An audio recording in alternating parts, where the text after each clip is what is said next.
Sathya Sai Speaks, Volume 12, Chapter 9. The Year Named Aanandha, Part 2 of 2. Man has to be above brutes and beasts.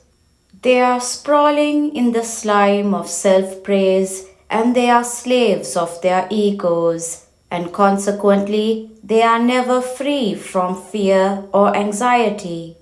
They also spread scandal about others, and so they bog themselves in sin. Though they claim the respect of others, they are objects of ridicule and hatred. They seek faults in others, and so their eyes revel only in faults. They cannot see good in any, so they are consumed by envy and greed. Do not try to master others. Master your own self, your own senses, your own mind. That is the real victory. They are the real enemies. Do not waste time in unprofitable talk. Do not change your beliefs in accordance with changing loyalties and changing surroundings. While accusing others of being opportunistic, be careful that you do not fall into the same evil. God is inherent in everything, in every being. You can find Him in and through all that you see or do.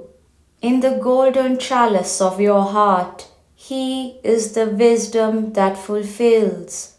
Closing your eyes to this fact, you are spreading your hands outwards to snatch it.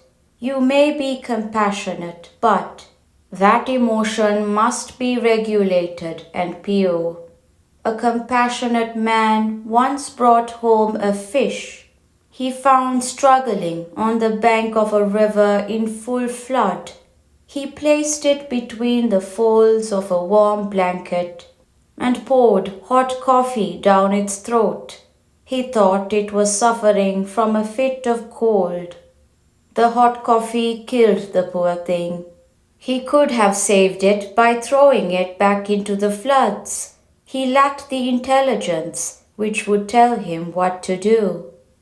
Many leaders at the present time have compassion but possess no intelligence. They do not know how to solve the distress that they see and sympathize with. They talk of the need to establish peace at home and prosperity abroad, but their acts betray their ignorance of the means by which they could succeed. How can they succeed if they promote hatred and dishonesty? Any success won by adopting wrong means will only be trivial and temporary. Peaceful means alone, means that are wrought out of love alone, can ensure lasting benefits and real peace. Fear not, frighten not. That is the message of God to man. Brutes fear, beasts frighten. Man has to be above both the weaknesses, have faith in truth, and be fixed in morality. You need not fear anyone, for God will be on your side. And you will not be frightened, for you will see all as divine. I am the witness of activity, not the participant. Talking of names, let me mention this too. Some persons who do not care for truth or righteousness might adopt the name Sathya Sai, raise institutions in that name. They crave only the outer shell of fame and fortune. But you must know that they are unconnected with me and are engaged in acts which I have not authorized. In fact, I am the witness of activity, not the participant. I am like the electric fan. Switch it on, it gives cool breeze. Switch it off, it allows you to swelter in the heat.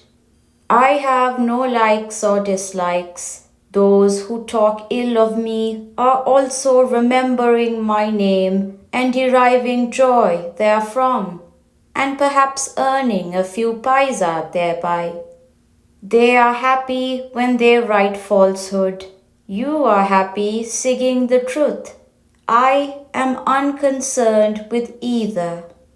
I have come on a task which I imposed on myself. That task will go on from victory to victory. Irrespective of praise or blame, it can neither be halted or be hindered.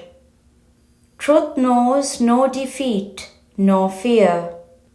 No trace of fear can tarnish the purity of the heart that is shining in the splendor of truth.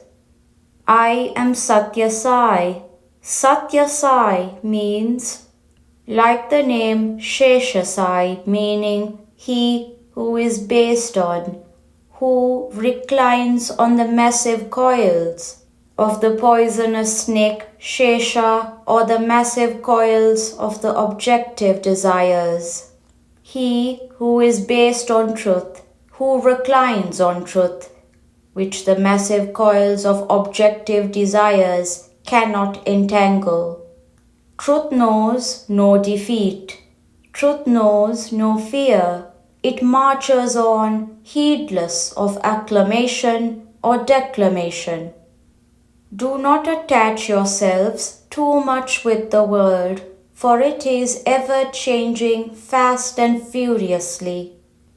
Be ever ready to fall into the hands of death, gladly and gracefully, with gratitude for the chances afforded while alive.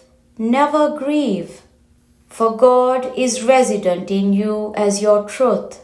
Later, in the last stages of your life, when you look back upon your failures and successes, you will have to say, as Purandaradasa said, "Alas, we do not find joy in this life as man. Do not spend your days in such manner. Be warned now itself. Use the days allotted to journey towards love, joy, and peace." The New Year Day is called in this part of the country Yugadi, the inaugural day of the age, as if a new big epoch is opening today. This is an opportunity to contemplate on the vastness of time, of its speed, of the short span of time which we share in this life of yours, and which has to be put to the best use. Contemplate on the origins of all things, nature, life, humanity, and the heart, all emanating from God and journeying back to Him.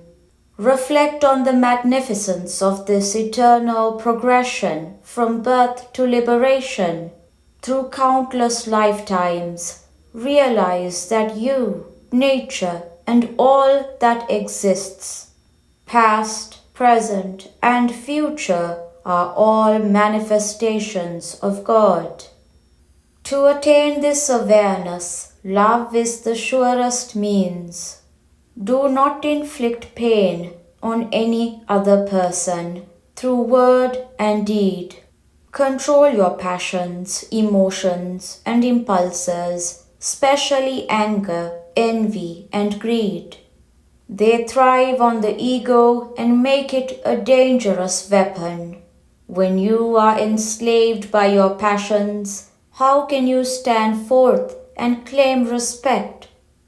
Only cowards yield to their censors or passions. Brave men face up to them and win. The hero is he who overrules his mind and curbs his impulses. The zero is he who is overruled by them. Stand fast like a rock when the waves beat. Have faith in your ideals, in God. Do not allow faith to falter when failure comes into your door. Meet it as a new challenge and triumph. Your Vishwas, faith, must not be like your Swas, breath. For Swas comes in and goes out. It is now in and now out. Let your Vishwas be firm, with no alternations of entrances and exits.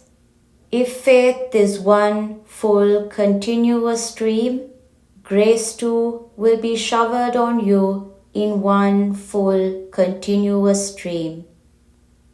End of part 2 of 2. Brindavan, March 24, 1973.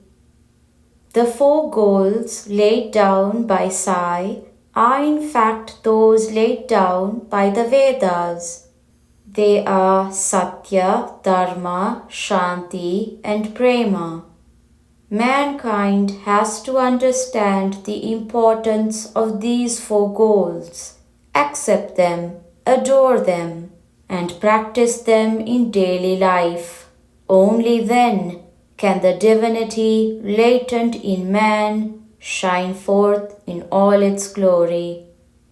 Sri Sathya Sai Baba.